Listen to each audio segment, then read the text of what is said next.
maybe we're anticipating, and the time will tell though as those 3. And it's a bigger cap. Losing that many players that quickly here on top floor. Just honestly out of position, not playing deeper, tucked inside. Especially for Loyalist and the Azami. Wizard looking for the peep because he's feeling the pressure. It's 3v5. You're naturally inclined to then think, I've got to get aggressive.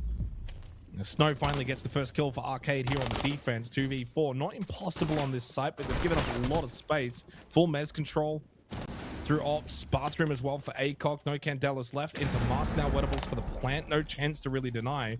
Certainly not from this distance. It will be a post plant. As has tried to creep up towards the desk. Wettables then swings out. He should just tuck back in. Ended up hitting Nitro from Snow. I'm not sure. That just looked like a hope and pray. Prayers weren't answered. Oh no. Well, if that wasn't a team kill, it was almost about to be. Snow actually just kind of walked right in front of Az's. It's not as much Az's fault. He was just looking to get rid of the blitz, which he actually did. No chance to get Snow back up because Eraser, sensing the opportunity, has pounced. That is a really good read. Wizard now needing 3, got 1, no more. Chef Jeff shuts him down 2 in a row for rival Esports. Who ultimately goes the way of Saro as he finds the Deimos in the meantime.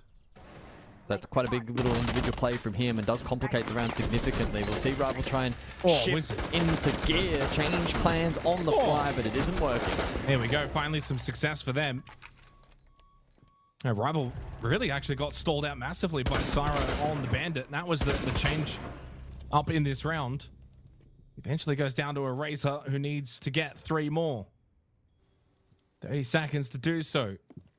And for Snow, Az's, and Loyalist, it's just all about really sitting in sight, stay tucked in, force them into a plant position, get that clock down. But they lose Loyalist. Good angle found. Eraser needs the ace to clutch this. 20 seconds.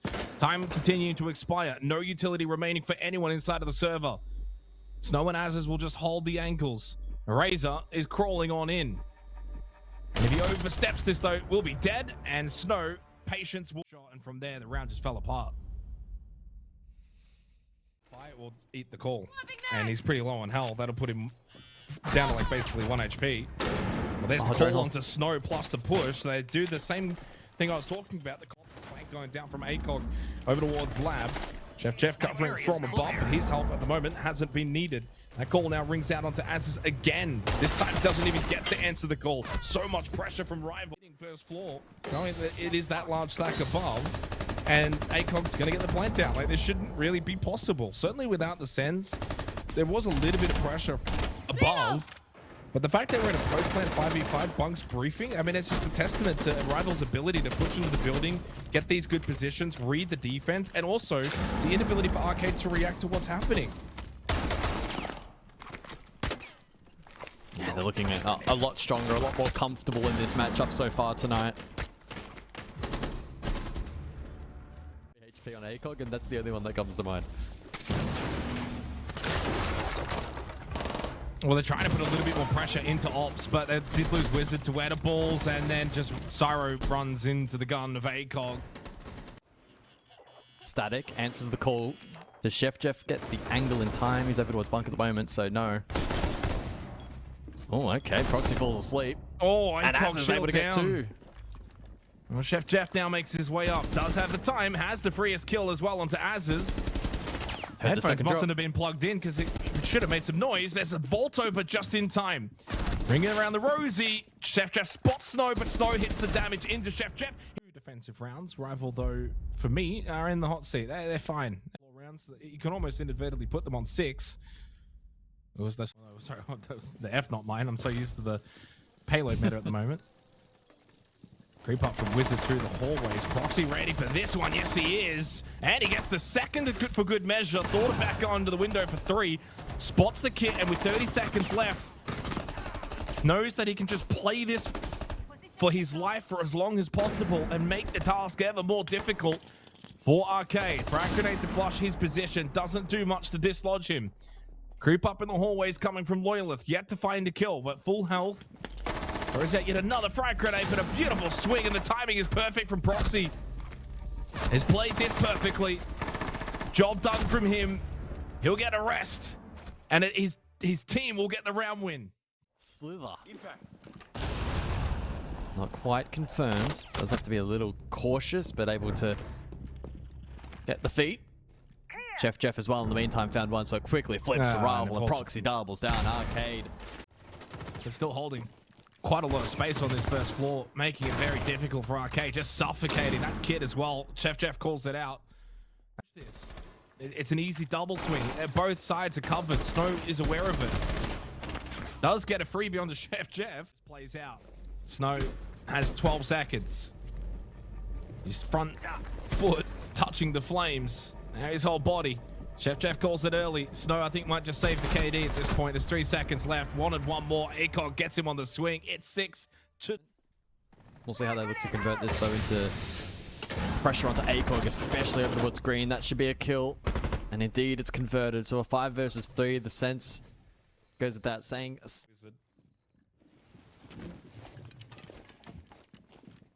6, 7, and 6 for Wettables. He's been active inside of the server tonight. He had a very rough start last week. Plant going down from Az's. So there's the Solus in play, like you mentioned. Az is off the plant. The first impact hit himself. The second one missed altogether on a readjustment from Az's. Plant will be successful, but Wizard and Az's are very low on health. This is quite winnable still for Rival. As long as they get a move on here and don't leave a lot of time wasted, make the most of the time that they've got, they can still close this out. Proxy watching towards briefing. Vault over, caught by Wizard. Offside angle. Successful. Wettables now wary of pushing down green. Wizard outside has got a good angle, but onto the kick now goes Eraser. Loyalith over towards Bunk. Wettables trying to keep him occupied. Did so. Is there enough time here to get this kit? Eraser gets off it. Oh, he does get the kill onto Loyalith. Is there enough time? He actually then knifed. This is going to be very, very close, but he should have it by the barest of margins. 0.8 seconds on the clock. Eraser with a... They've played the best teams. They've probably played a team that's going to be on the very lower end of the standings as well, with the way things are shaping up for Arcade. Now 0-3 and being beaten up by what was another 0-2 team in Rival Esports. 7-2, resounding result. The only success in the game for Arcade was on that top floor defense, which they also lost one of those. Himself, Wettables, welcome on in. How you going, mate? How did that game feel? A lot better, obviously. Didn't just get shit on, you know what I mean? It was good to actually like be in the games a little bit and just not get smashed, I guess. Hello, Wet. How are you, mate? Not too bad, how are you? I'm doing good. Congratulations on the victory. Nice to get one on the board. How are you kind of finding your time in this team, and how has the transition been for you?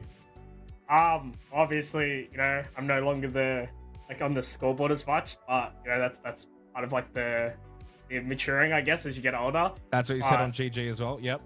Yeah, well, like the same things happen, you know what I mean? Like I'm not like, you know, on the scoreboard, but yeah, like I'm happy to be playing these more supportive roles and letting, you know, someone like Proxy or ACOG, you know, get some kills. Chef Jeff's, you know, apparently in his prime of his career, so let him go around, talk some shit, cheer some people as well. Wait, how do you... sorry. No, how do you... Come on, guys. Hey, Jeez, you've been doing this for how long? Wait, how long you guys been doing this for? Done, Jake? It's 1-1. Come on, man. To be fair, we kind of messed up. This is the problem when we mess up the rotation of things, because Guz brought in the interview, and so usually it goes me, then Guz, then me, and now I completely messed it up. Michael, you go ahead. Talk to Wet.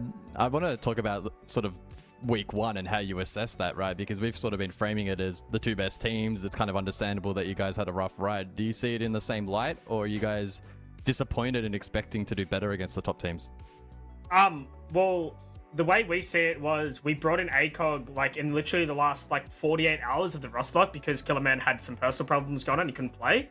So all before like the season started, we were practicing with him and we were like, you know, feeling good. So obviously an emergency like roster change like that is always going to put like a halt on our like progression as a team.